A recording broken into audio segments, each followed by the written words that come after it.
Good morning, students. Myself Imran from Standards and Academy, and we are going to start with electricity. ठीक है? And my method is रट्टा मत मारो, केवल समझिए, ठीक है ना? आपने मूवी देखी होगी थ्री इडियट, उसमें क्या हाल हुआ था मिस्टर सतुलिंगम का कि मीनिंग का जरूरत नहीं है मास्टर जी, मैं समझ गई है ना, तो उसका रिजल्ट आपने देखा था, तो आप लोग समझिए. तो what is the reason of electricity? Electricity कायम होगी. आप इलेक्ट्रिसिटी के बगैर अपनी लाइफ इमेजिन नहीं कर सकते. टोटल इंडस्ट्री बंद हो जाएगी, आपके मोबाइल लैपटॉप वगैरह सब चार्ज होना बंद हो जाएगा, ठीक है ना. तो इलेक्ट्रिसिटी कैसे होती है? आपकी इतनी वायर्स हैं जो आपके घर में चल रही है, कि आप अपना मोबाइल चार्ज करते हैं, तो वायर होगी आपका जो अडेप्टर है वो सब किस चीज़ के हैं? दे आर ऑल मेटल, ठीक है. आपकी पूरी पीरियोडिक टेबल में 118 एलिमेंट्स हैं. They can be categorised into two categories.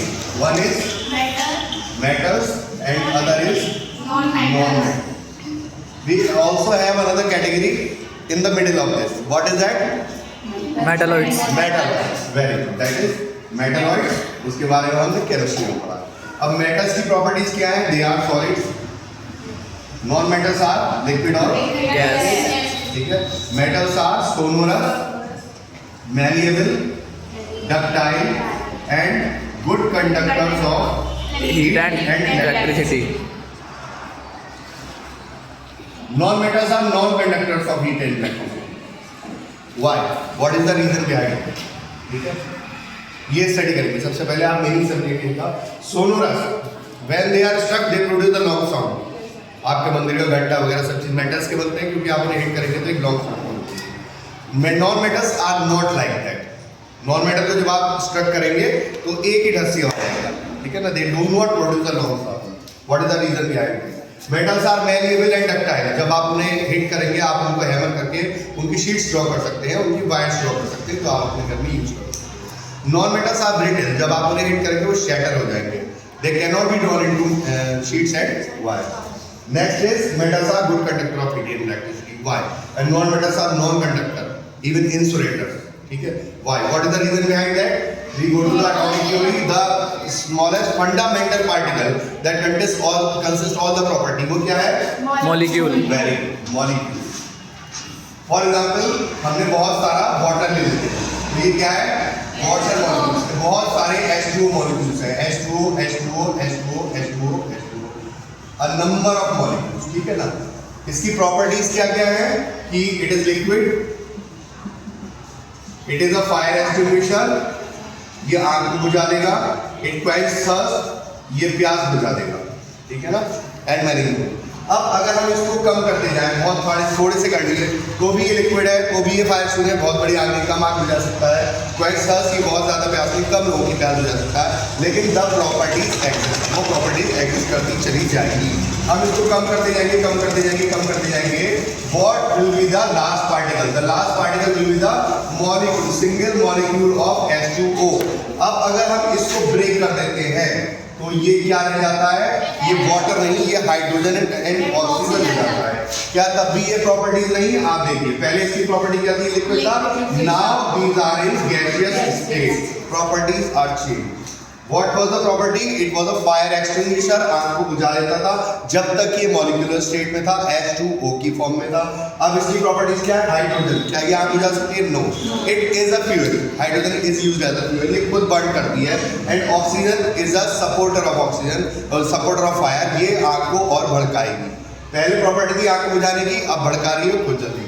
Next क्या है? क्वेंचर्स. प्यास बुझाती थी, लेकिन अब जब ये हाइड्रोजन बन गई तो ये प्यास नहीं बुझाएगी और बढ़ा देगी.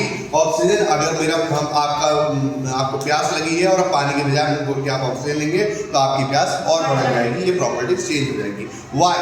Because the molecular state has been shattered. अब ये हो गई एटॉमिक स्टेट. तो what are atoms? Atoms are the constituent particles of the molecule. इन्होंने ही मॉलिक्यूल को बनाया था. Now, is there anything under the atom? अब एटम के अंदर भी कुछ है? Yes. There are subatomic particles. What are they? Electron. Very good. Electrons. Proton. Protons. And the Neutrons. very good. Electrons are denoted by small e with a suffix -1 and 0 over here. Protons are denoted by +1, add 1 in the suffix, up and down. Neutrons are denoted by small and having 0, add 1. What are these symbols saying? What are these symbols saying? ये क्या बता रहे हैं?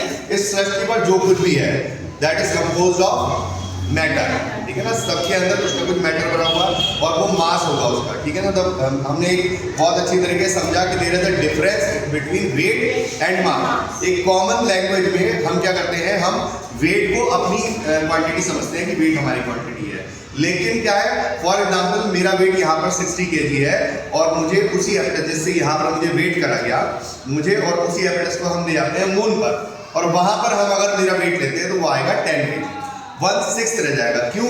Because the gravity of the moon is 1/6 of the gravity of earth. वहां पर gravity कम हो गई, इस वजह से मेरा वेट कम हो गया। तो वेट मेरी क्वांटिटी थी ही नहीं, तो मेरी अपनी क्वांटिटी क्या है? मास।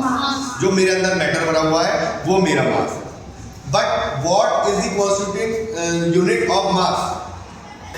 इस सृष्टि पर जो सबसे पहला मास है that is 1.67। Very good, 1.67 into 10 to the power 27 of a kilogram, ठीक है।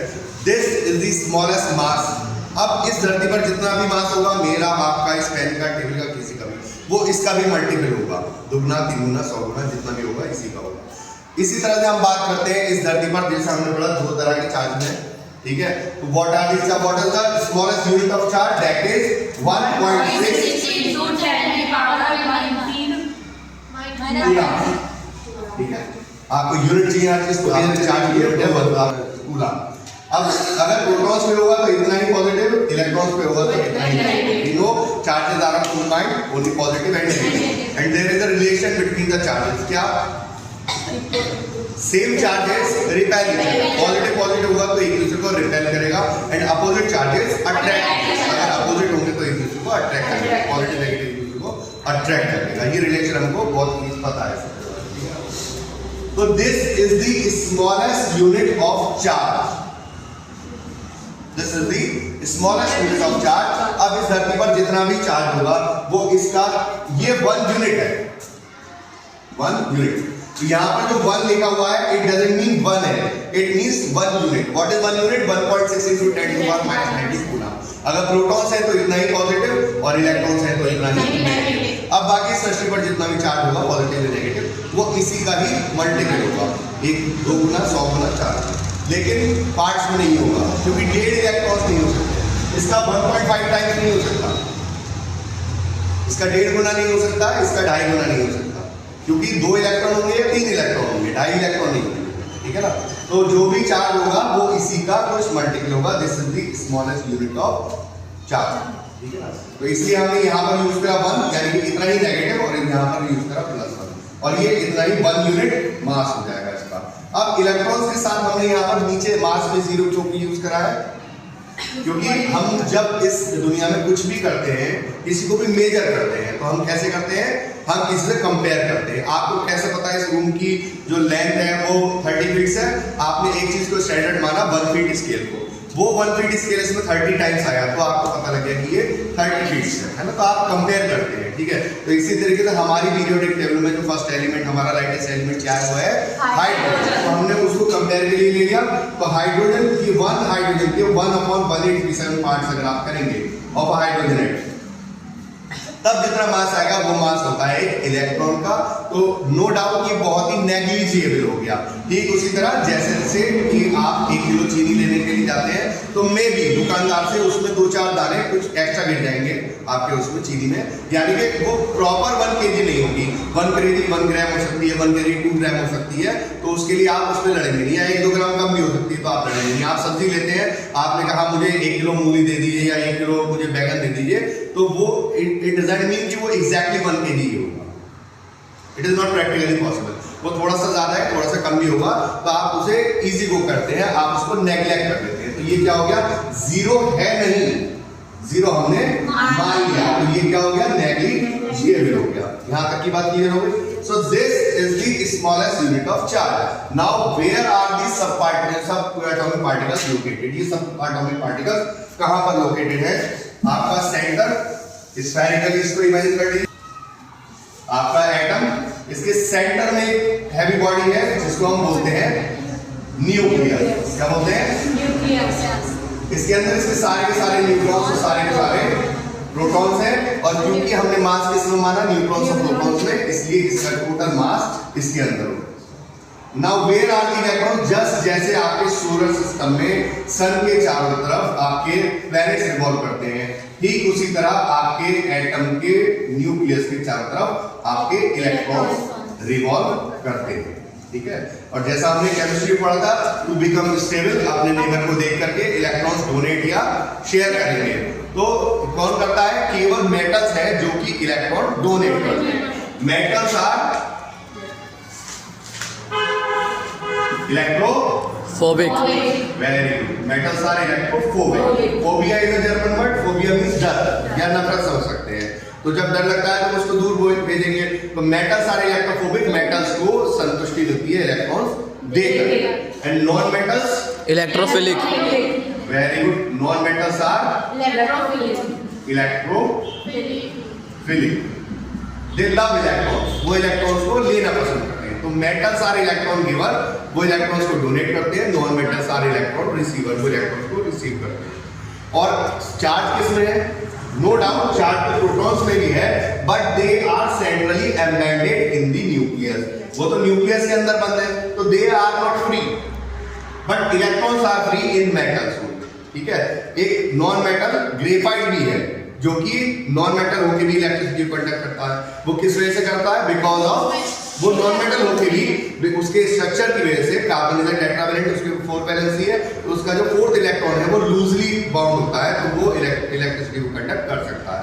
तो चाहे वो मेटल्स है, why are the conductor of electricity? इसके सारे इलेक्ट्रॉन्स फ्री होते हैं। Because of free electron.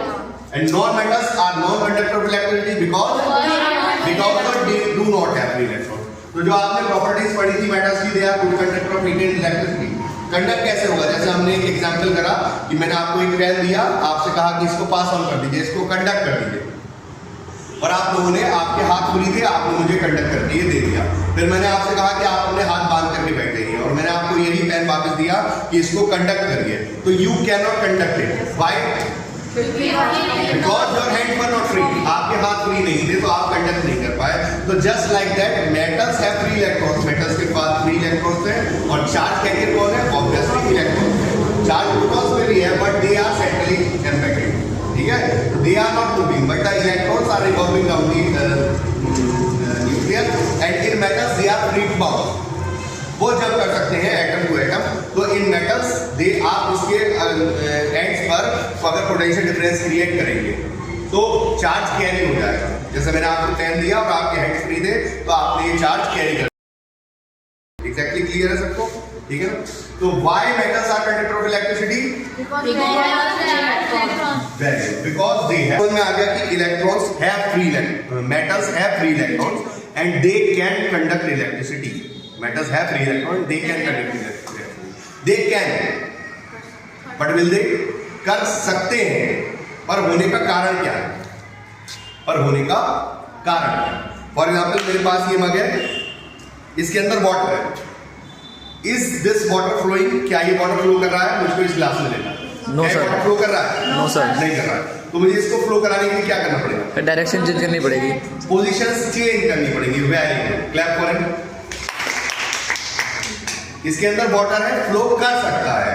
जैसे मेटल्स के अंदर फ्री इलेक्ट्रॉन्स है, they can flow, but there must be a reason to flow, and the reason is difference in the position. अब मुझको ये पोर करना है, तो मैं क्या करूंगा? इसकी एक एंड की पोजीशन चेंज कर दूंगा, एक एंड की पोजीशन ऊपर, एक एंड की पोजीशन नीचे, और तब तक ऐसा नहीं हो सकता। और कब तक हो रहा है? जब तक ये पोजीशन में चेंज है। जैसे ही पोजीशन में चेंज रुक जाएगा, जैसे डिफरेंस खत्म हो जाएगा, तो क्या होगा? ये फ्लो वापस हो जाएगा। कितनी बात क्लियर होगी सबको? yes So metals have free electrons, they can flow, but what is the reason to flow? जैसे हमने अभी एक्सप्लेनेशन करा कि पोजीशन चेंज करेंगे, जब तक डिफरेंस होगा तभी तक फ्लो करेगा, जैसे ही डिफरेंस खत्म हो जाएगा वो फ्लो भी बंद हो जाएगा। इतनी बात क्लियर होगी? तो पोजीशन चेंज कैसे होगी? There is a law of Newton, law of motion. First law of motion Newton क्या है? In this universe everything tends to be in its state. हर चीज क्या चाहती है, अपने स्टेट में रहना। अगर मोशन में है तो मोशन में रहना चाहेगी, और अगर रेस्ट में है तो रेस्ट में रहना चाहेगी, until acted upon by external force, जब तक उस पर बाहर से कोई फोर्स नहीं लग सकती। आपके क्लासरूम में आप 100 चीजें देखिए, जितनी भी चीजें हैं, कोई भी चीज अपनी पोजीशन चेंज नहीं करेगी until acted upon by external force, जब तक उस पर बाहर से कोई फोर्स नहीं लगेगा। ठीक है ना। अब क्या होता है, फॉर एग्जाम्पल हम इस कैटापल्ट का एक छोटा सा एक्सपेरिमेंट करेंगे। इमेजिन करिए इसमें एक स्टोन है, ठीक है, कैन इट हिट यू? क्या आपको ये मार सकता है? नहीं मार सकता। अब मैं क्या कर रहा हूँ, मैंने इसमें स्टोन लिया और मैं इसको पुल कर रहा हूँ। पुल करते समय मैं क्या कर रहा हूँ, इसकी पोजीशन चेंज कर रहा हूँ, लेकिन पोजीशन चेंज तब तक नहीं हो सकती जब तक उस पर वर्क न करा जाए, और इस संसार में वर्क विदाउट एनर्जी नहीं हो सकता। और दूसरी लॉ क्या है, energy can neither be created nor be destroyed, only it can be transformed from one form to another. एनर्जी नष्ट नहीं हो सकती, केवल एक रूप से दूसरे रूप में चेंज हो सकती। ठीक है ना। तो मैंने इस सृष्टि से एनर्जी ली थी, कैसे? मैंने क्या लिया था? Food, that was the chemical energy, उससे मेरे मसल्स में एनर्जी आई। अब ये मस्कुलर एनर्जी मैंने यूज करी इसकी पोजीशन चेंज करने के लिए। अब इसकी पोजीशन मैंने चेंज कर दी, तो अब तक मुझे काम करना था, अब इसके बाद मुझे कोई काम नहीं करना, अब तो बस ये छोड़ देना है। तो अब इसके अंदर एनर्जी आ गई, तो ये एनर्जी कहां से आई इसके अंदर? कैसे आई एनर्जी? पोजीशन चेंज करने की। जो हमने वर्क करा और वो वर्क करने के लिए मेरी एनर्जी यूज हुई, खत्म नहीं हुई, ट्रांसफॉर्म हो गई। तो मेरा वर्क डन इसके अंदर स्टोर हो गया as a form of energy. इतनी बात क्लियर है? Yes, इस sir. पूरे यूनिवर्स में कोई भी पोजीशन चेंज नहीं हो सकती जब तक कि उस पर कोई फोर्स न लगाए।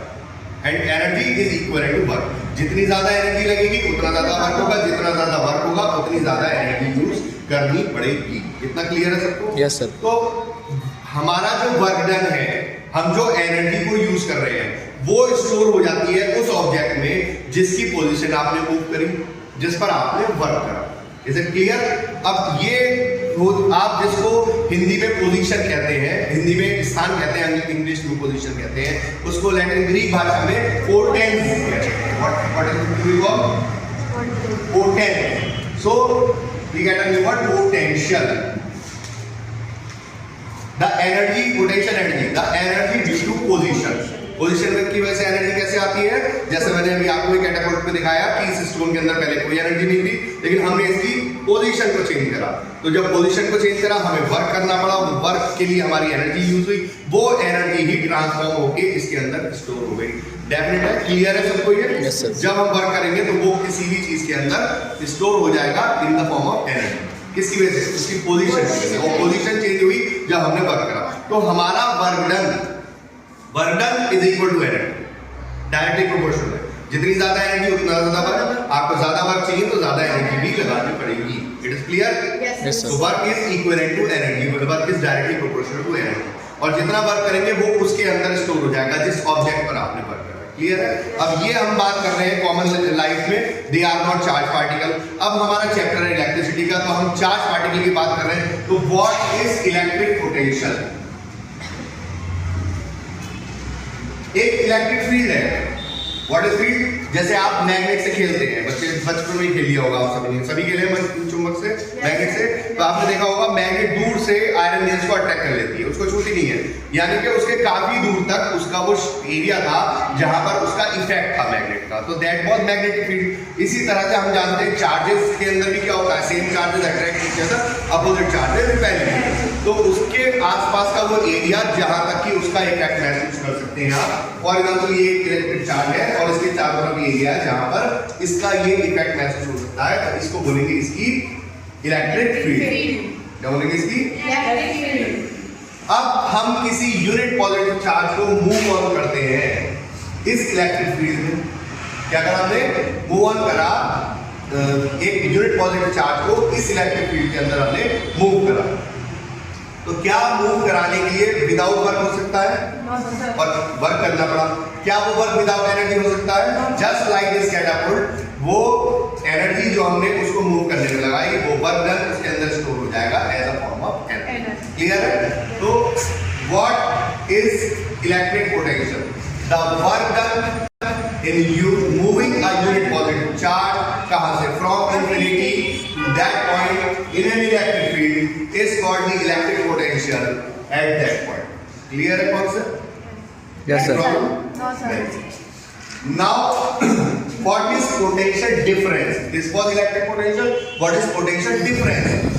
Difference कैसे निकलता है? दो चीजों का आपस में माइनस करते हैं। Yes, sir. अब फॉर एग्जाम्पल ये पॉइंट ए है, मैं इंफिनिटी से यहाँ तक उठाकर हम इसको लाए, तो यहाँ पर कुछ बार करना पड़ा होगा।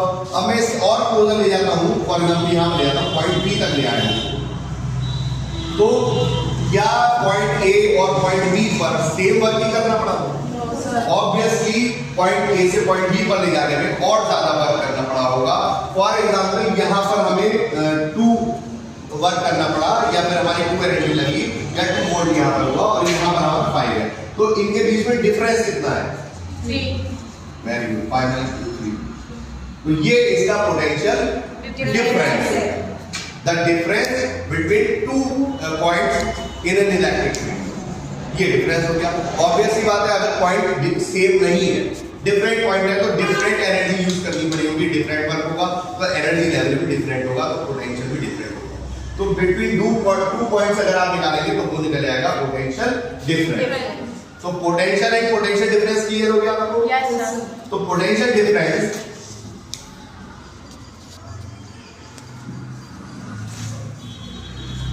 is denoted by V. Clear है? Yes. Sir. Yes. Potential what is the cause? मैंने आपको कहा था ना, ये पानी है, फ्लो कर सकता है, but it is not flowing. So what is the reason to flow? The difference. जब तक आप इसके इस साइड और इस साइड में डिफरेंस क्रिएट करेंगे, तब तक फ्लो रहेगा। जैसे ही डिफरेंस खत्म हो जाएगा, फ्लो भी बंद हो जाएगा। सो what is the cause of flow?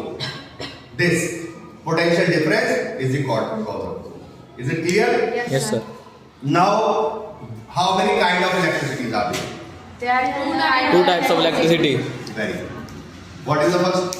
Static electricity. What is static electricity? For example, there are some pieces of paper. Small pieces of paper. Is there any relationship between the comb and the paper? No, sir. No relationship. Okay? Yes. No attraction, no repel. Now we just rub this form in dry air. You can clearly see this comb is attracting these small pieces of paper. This is electricity, but it cannot be used. This is electricity, but it cannot be used because it is not flowing. So it is stationary, and stationary means static. So this is how many kind of electricity are there? 2 2 times. times. Static electricity जो मैंने आपको अभी show करा, Yes, ठीक है? sir. आप com को dry air से रब करेंगे, एबोनाइट को या ग्लास रॉड को सिल्क पे, एबोनाइट को वूल पे, किसी को भी रब करेंगे, तो सेम इफेक्ट आएगा आपका static electricity. The next is Current electricity. Current electricity. Current means flow, water current, जब वाटर फ्लो कर रहा है आपका वाटर करंट, तो current means flow. So how can you make a flow of charge? What is the definition of electric current? Flow of charge. The flow of charge, and charge means obviously electron. Electrons. Obviously electron. Although charge is also there in protons, protons भी charge है, but they are centrally embedded. वो centre में nucleus में बनते हैं, ठीक है? तो electrons are responsible for electricity. But why do they flow?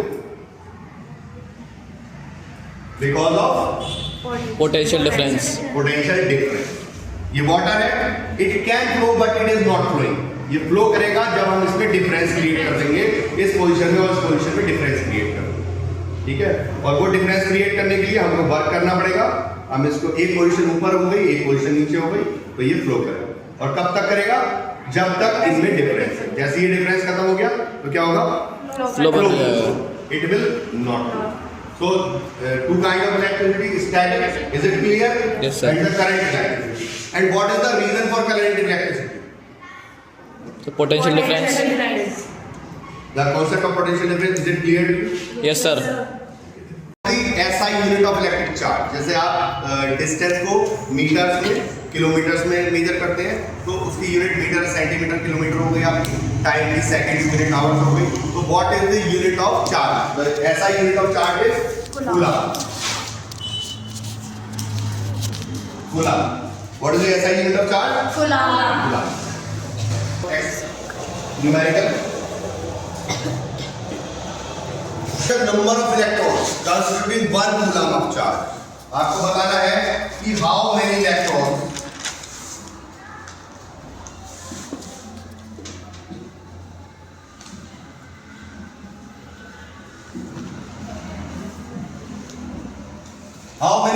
are there in one coulomb charge। You know, अब आप सिंपल यूनिटरी मेथड यूज करते हैं अपने क्लास 6 से। क्या करते हैं, आपके पास दो क्वांटिटीज होती है, नोन और अननोन। तो अननोन क्वांटिटी हम क्या आते हैं, राइट हैंड साइड पर जाते हैं। तो आपके पास अननोन क्या है, नंबर ऑफ इलेक्ट्रॉन्स। ठीक है, तो हमारे पास एक चीज नोन है, 1.6 × 10⁻⁻19 coulomb charge is on 1 electron. हमें नंबर ऑफ इलेक्ट्रॉन्स पता करना है, मुझे पता करना 1 कूलम चार्ज लिखना है। फिलहाल मुझे ये यूनिट पता है, यूनिवर्सल है, 1.6 × 10⁻⁻19 coulomb charge is on 1 electron. अब मैं इसको यूनिटरी मेथड के अकॉर्डिंग 1 कर दूं तो मुझे क्या करना पड़ेगा, और मोर भी मल्टीप्लाई और लेस भी डिवाइड, इसको मुझे डिवाइड करना पड़ेगा। 1 को डिवाइड करके 1.6 × 10⁻⁻19 कूलम। इतने इलेक्ट्रॉन्स होंगे 1 कूलम चार्ज। ठीक है, अभी 10⁻⁻19 है। अब सिंपल मैथ बोले आपका इस 90, ये 90 को अगर पॉजिटिव करना तो ये आपका ऊपर चला जाएगा, 10⁻90 और 1.6। Is it clear? And 10⁻19 can be written as 10⁻1 and 10⁻18. Is it clear to you? Yes, sir. 10⁻1 plus 10⁻18 is equal to 10⁻19. Clear? Yes. Now, on dividing 10 by 1.6, you will get 6.25 into 10⁻18. इतने electrons होंगे, number of electrons you will have in 1 coulomb charge. Is that clear to you? Yes, sir.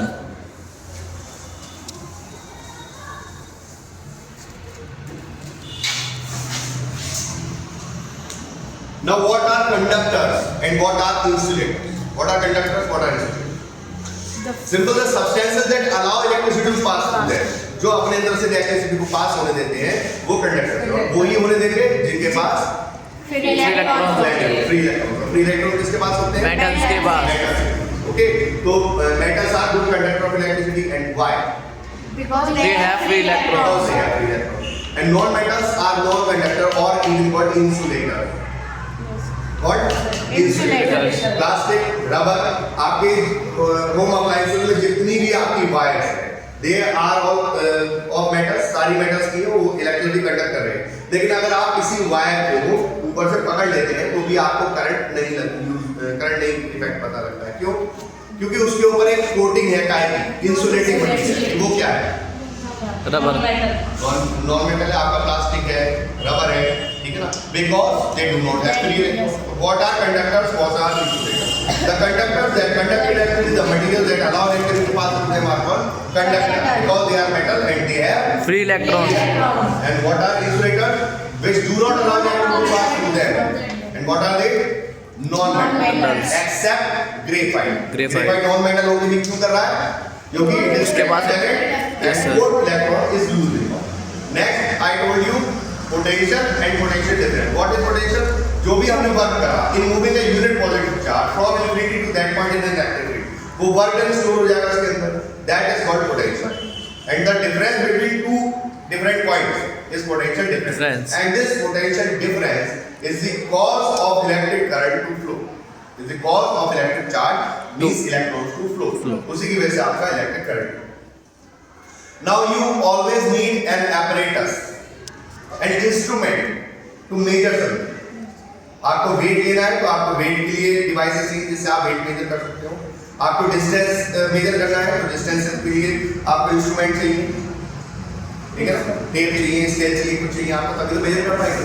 तो what is the device, what is the instrument to measure the potential difference? Voltmeter.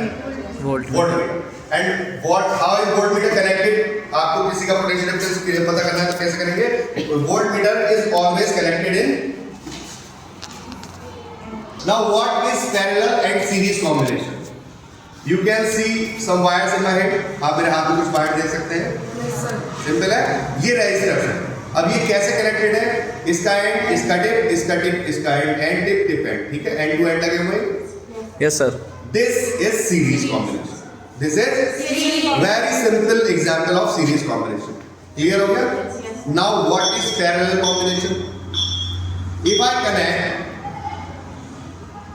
it like this, tip to tip, end to end.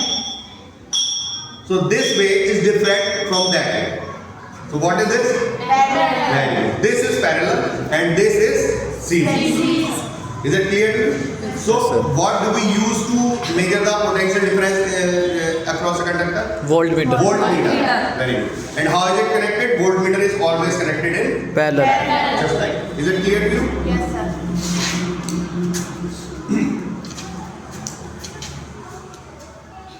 Now, for example, we have a numerical.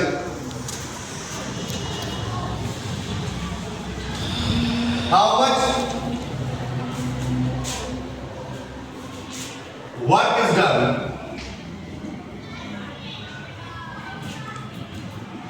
in moving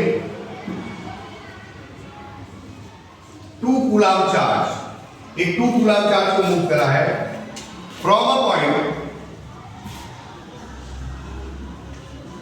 180 volt to 128 volt. You have to tell the work done. You have to tell the Work done. work done. So जैसा आपने definition में समझा potential difference. What is potential difference? Work done on a charge. Charge. Potential difference. यही तो आपने पढ़ा था. Yes, sir. What is work done on a charge? It is clear? Yes, sir. So now we have to calculate the work done by applying simple unitary method. What we use since your class 6 to 10. You have some quantities. One is unknown, other are known. तो unknown quantity को एक तरफ कर देंगे, known को एक तरफ कर देंगे. इसी फॉर्मूले को आप यूज करेंगे. यहाँ पे डिनोमिनेटर यहाँ पर आके न्यूमरेटर हो जाएगा. इसी फॉर्मूले को मैं ऐसे भी यूज कर सकता हूँ. तो ये फॉर्मूला यूज हो गया वर्क डन के लिए. Now Q means charge. Q means Charge. how much charge is given? 2 coulomb. 2 coulomb. Now I have to know the potential difference, but I have given 2 different points. For example, this is point A and this is point B. VA, VB. Yes sir. So potential V must be VB minus Minus VA. यानी कि point B पर कितना potential है minus V A पर कितना potential है, तब आपको पता लग जाए दोनों के बीच में पोटेंशियल डिफरेंस कितना है. तो one is at point B is 128 volt and at point A is 180 volt. So it gives you potential difference 10 volt. Is it clear? Yes, sir. So now for calculating the work done, we must know the potential difference and we must know the charge. Now we have both. We have the charge, it was already given. We have potential difference, we have calculated. So now what will be the work done? Potential difference into Charge. charge. Potential difference is 10 and charge is 20. And work done is equal to energy, it is calculated in joule. Joule. So how much work is done in moving a 2 coulomb charge in an electric field from a point of 118 volt to 128 volt. एक charge को आपने move करा, charge था 2 coulomb का, उसको एक electric field में 118 volt से आपने 128 वोल्ट तक मूव करा, तो आपको उस पर कितना वर्क करना पड़ा? Simple. Is it clear to you? Yes sir. इसी चीज को आप दूसरे तरीके से अगर पूछें, अगर मैं आपसे पूछूं कितनी एनर्जी यूज हुई, Sir, energy- तो आप कैलकुलेट कर लिए. जितना वर्क उतनी energy. Very good, you are smart student. Work done is equal to energy. Yes sir. Energy के बगैर तो वर्क नहीं हो सकता. तो जितना वर्क हुआ है उतनी ही एनर्जी भी यूज हुई. कोई बाइक ऐसे ही बिना पेट्रोल के चलती? No, sir. जितना पेट्रोल डालेंगे उतनी पेट्रोल से एनर्जी. ठीक है. तो work done is always equal to energy. Directly proportion. जितनी एनर्जी देंगे उतनी वर्क. तो ये आपने वर्क कैलकुलेट करा। अगर आपके पेपर में इस तरह क्वेश्चन आता है कि how much energy used, electric current. So what is electric current? The flow of charge. And what is charge? Electrons.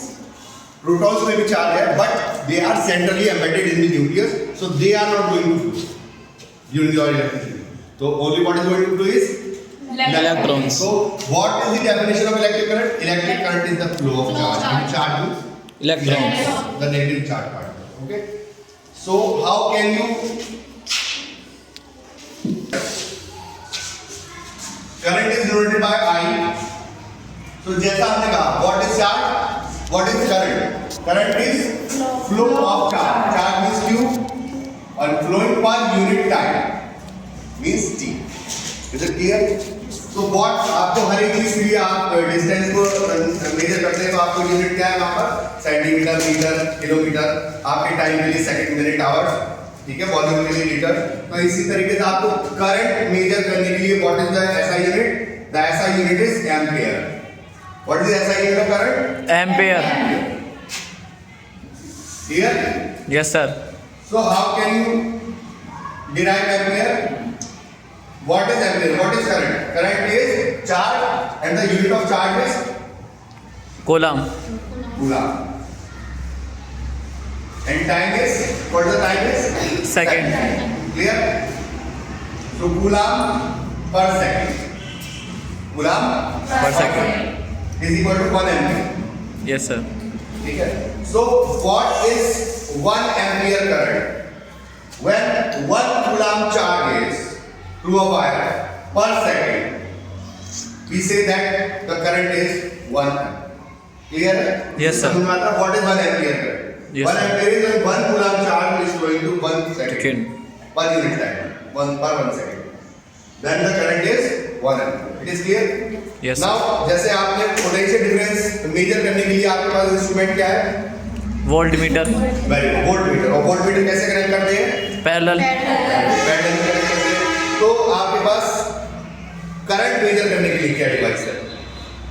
What instrument you use for calculating? Sir, ammeter. Ampere. Okay, ampere meter and it is connected in series. आप हमेशा voltmeter को parallel में करते हैं और ampere meter हमेशा series में। Series और पैरेलल में आपको बता दिया था। ये देखिए आप इस तरीके से, ये सीरीज है, एंड टिप इस तरीके से, और parallel means end to end, tip to tip. Yes, ये हो sir. गया आपका पैरेलल कॉम्बिनेशन। क्लियर है? Yes, sir. So what is electric current? Electric current is the flow of charge, and charge is obviously the flow of Electron. electrons.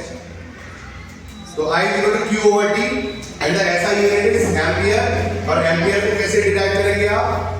Q means coulomb and T means second, तो coulomb per second, ठीक है? और उसके लिए आपको छोटी unit, जैसे आप बड़े डिस्टेंस किलोमीटर या मीटर में नाप लेते हैं, और स्मॉलर यूनिट्स क्या है आपके पास? सेंटीमीटर, मिलीमीटर, है ना? तो इसी तरीके से अगर स्मॉल करंट होगा तो उसे आप नापेंगे मिली एम्पियर। एम्पियर से स्मॉलर यूनिट क्या है आपके पास? Milli ampere. Milli ampere is equal to 1000 of ampere, ठीक है? यानी कि और 10 टू पावर 3। क्लियर है? या फिर माइक्रो एम्पियर भी कर सकते हैं। माइक्रो एम्पियर वो आपका 10 टू पावर -6। क्लियर है? Now how can you get a continuous flow of electric current? Flow बना रहे उसके लिए क्या जरूरी है? वो ये एग्जांपल जैसा आपने यूज किया, ये फ्लो बना रहे उसके लिए क्या जरूरी है? Difference. Yes, sir. Potential means potential difference. Reason क्या है करंट का? इलेक्ट्रिसिटी फ्लो होने का रीजन क्या है? Potential difference. जब ये वाटर है, it can flow but it is not flowing. कब फ्लो करेगा? जब Difference create करेंगे। पोजीशंस में डिफरेंस क्रिएट कर देंगे तब ये फ्लो करेगा, और जब तक ये डिफरेंस रहेगा तभी तक ये फ्लो करेगा। जस्ट लाइक दैट, जब तक potential difference across a conductor रहेगा तब तक करंट फ्लो करता रहेगा। तो what, how can you get a continuous flow of electric current? आपको इलेक्ट्रिक करंट का कंटीन्यूअस फ्लो चाहिए, तो कैसे ले सकते हैं? You must maintain a potential difference, और उसके लिए तरीका क्या है? आप इलेक्ट्रिकल केमिकल तरीका क्या है उसके लिए कि आप इलेक्ट्रिकल बैटरीज यूज करेंगे। तो बैटरीज में केमिकल इफेक्ट से आपके इलेक्ट्रॉन्स को एक तरफ पुल कर लेंगे, फिर वो इलेक्ट्रॉन्स फ्लो करेंगे तो आपका करंट कंडक्ट होता रहेगा। ये क्लियर आपका? Yes, sir. Yes sir.